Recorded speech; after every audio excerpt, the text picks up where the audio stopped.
Yeah, that barrier there is preventing us from continuing onwards, so back to the surface. I can't remember what it is that lowers the barrier. So this is basically you're getting the experience of what it's like to play La-Mulana blind now, because I've forgotten most of the puzzles after the first two areas. So a lot of it is very much trial and error and consulting your list of clues.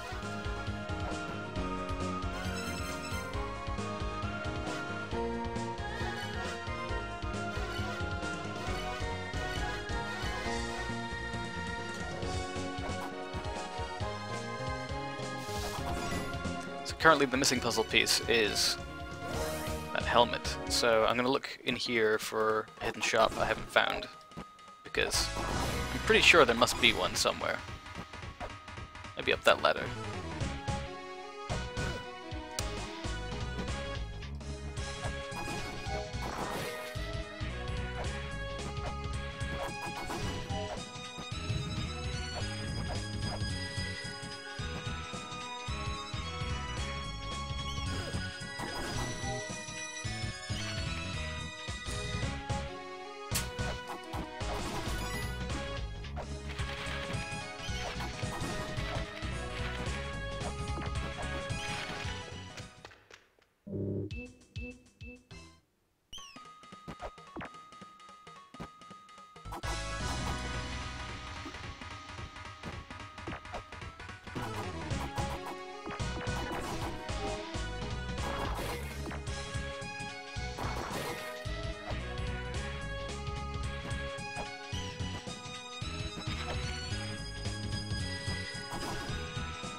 I could be thinking about this completely wrong, of course, and the helmet might be located in the Temple of Moonlight.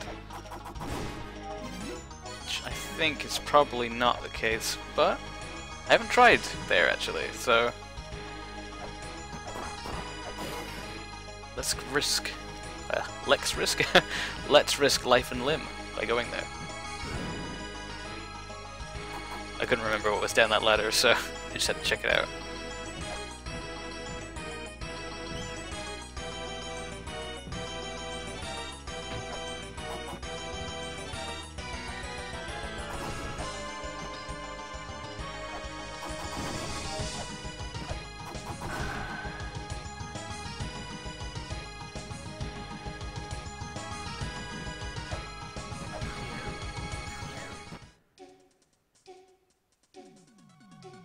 We didn't really explore this area when we first came here. Just sort of a flying visit, really. So this place is home to some interesting enemies and some weird secrets. You can use your weapon anytime you're outside the pyramid there, which is nice. It's not, you know, completely insane about making you not use your weapon. But down that hole is an area that we need to get to. Also, this is pretty handy. This actually leads to an area we haven't been to yet, so let's go up here. Twin labyrinths, connected mysteriously to the Pyramid of Moonlight.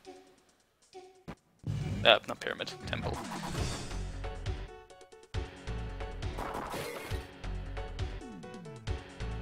But we don't really want to go there just yet.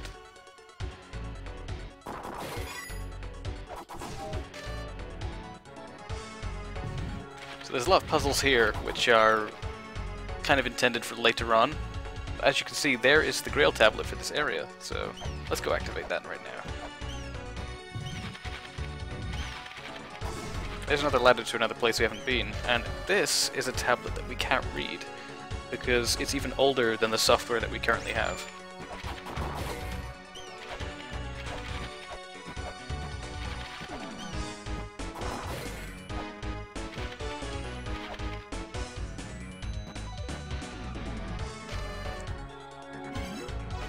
Fortunately, the Grail tablet is legible by our current software, and we can scan it, and we'll be able to teleport here.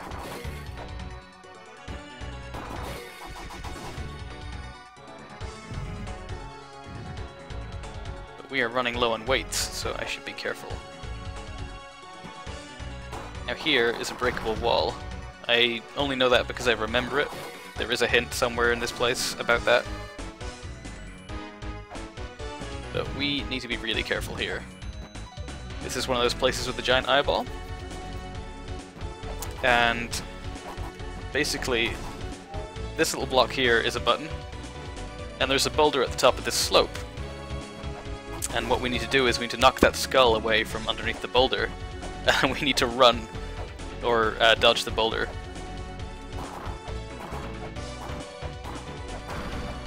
Run! Run! As you can see, the boulder moves pretty fast.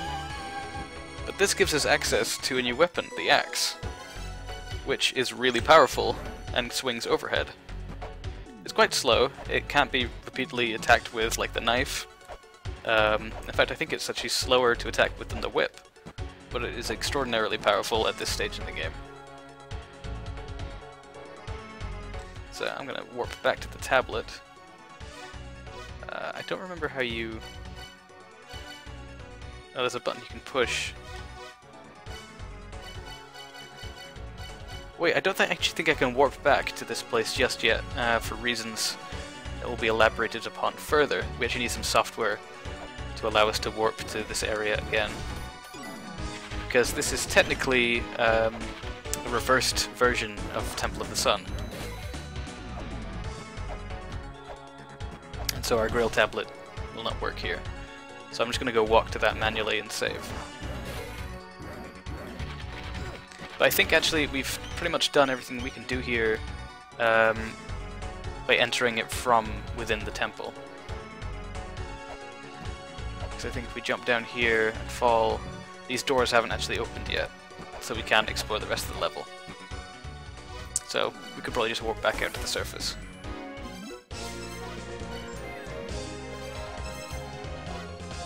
This is our buddy telling us that we can't read things that we can't read.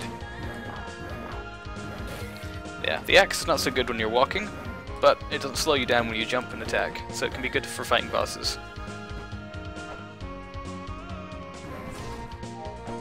The main advantage is that it does a lot of damage.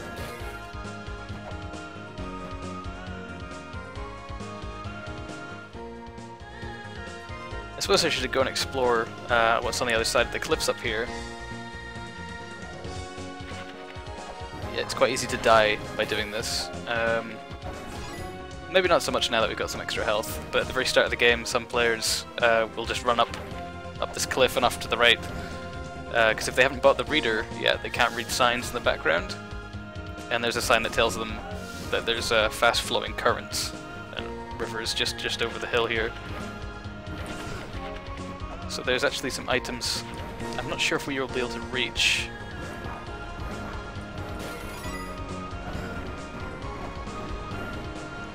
But we can just take a big leap here. Oh. Not quite land on that little cliffside there. But there is a secret to this area. There's a breakable wall around here somewhere that acts as a shortcut between this side of the cliff and the other side. Or something like that. I think it might be here? No. I don't really know.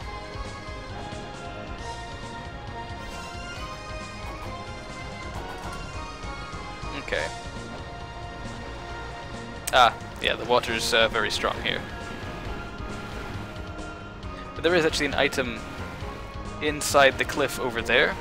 You can just kind of see it as a little bit of blue coloring, just up to the top, sort of middle top of the screen there. I don't think we can get that just yet.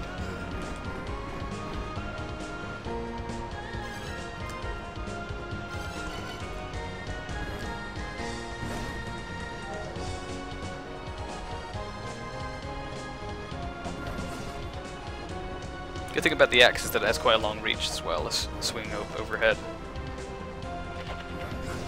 Oops.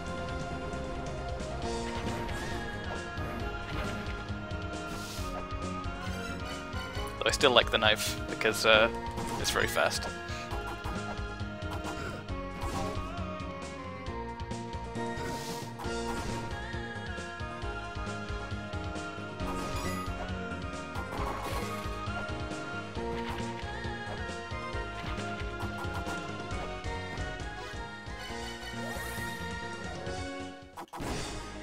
I desperately need to find that helmet for the Spring in the Sky stage. Starting to think that I might need to defeat the boss of this area first. Which is what I didn't think you had to do.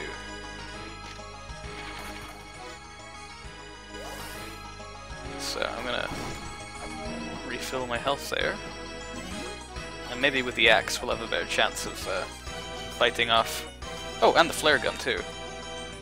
We should be able to have a little bit of an easier time fighting that boss.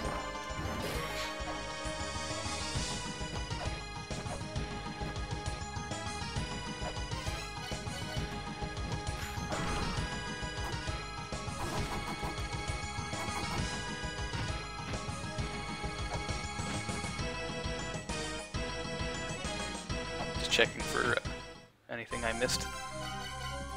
Okay, here we go again.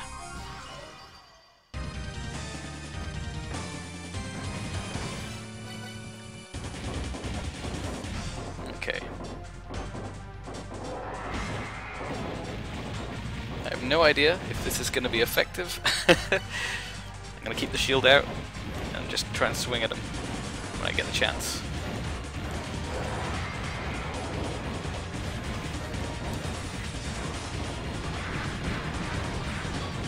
The axe does, I believe, 5 damage a swing, which is quite a bit more than we're used to, which is 1 so far.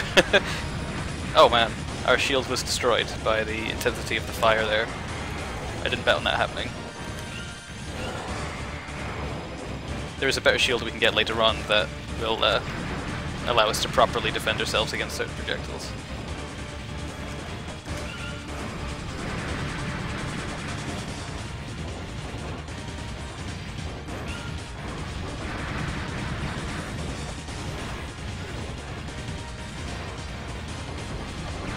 I feel like we've done better damage with the axe than with our previous weapons.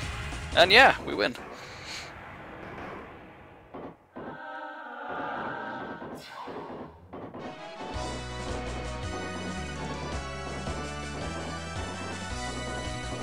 So we did it, we defeated Elmac. And now we're poisoned in this labyrinth, so we should be very careful, because we only have about 30 seconds, which pauses when we pause, thank goodness, to find an exit to this place. So I don't remember where that is. Oh, right there, of course. Plus side is, now we've defeated another Guardian. And I'm starting to think that the hat might actually be in that poisoned area of the Twin Labyrinths.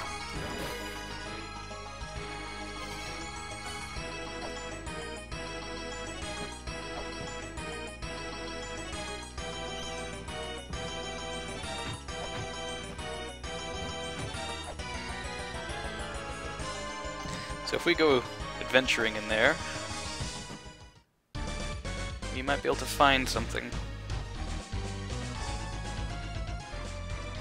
But these, oh, and there's an eyeball as well. Didn't really notice that. Yeah, there doesn't seem to be any way out of this room other than the way that we originally went, which was just straight away out. So never mind.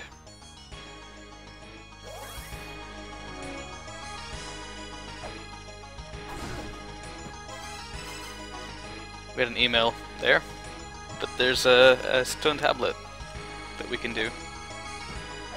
And if we have the tablet, or scan the tablet correctly, then the fog will disappear.